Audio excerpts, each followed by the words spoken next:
તો અત્યારે હું આવી ગયો છું મિનિમોલ સુપર માર્કેટ મોટા વરાછામાં. આપણી સાથે છે વાલજીભાઈ કુકડિયા, જે આપણને ઘઉં વિશે સમજાવવાના છે. સૌરાષ્ટ્રથી લોકો ઉતારેલા છે, અમરેલી સૌરાષ્ટ્રથી ડાયરેક્ટ ખેડૂત પાસેથી એ લોકો ઉતારેલા છે. તો અત્યારે આપણે એને પૂછપરછ કરીએ.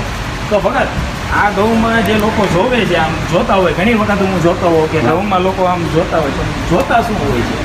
ઘઉંમાં જોવાનું એ આવે છે કે ઘઉંની અંદર પાણ વધી જાય તો ઘઉંનો દાણો ફૂટે. ફૂટેલ દાણો જે આવે ઘઉંનો, અને 12 મહિના લગ્ન આપણે ઘઉં રાખવો હોય તો એ 12 મહિના રહી શકે નહીં. ઘઉંની અંદર હળી જાય, બરાબર.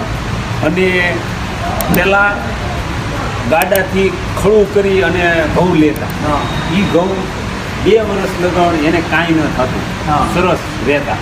અત્યારે તો ઘઉં ઊભો હોય ત્યાં હાઈ પ્રેશર મારી અને ઘઉં કાઢે તો એમાં ભેડ થઈ જાય, થોડી કોઈક લીલો દાણો આવે.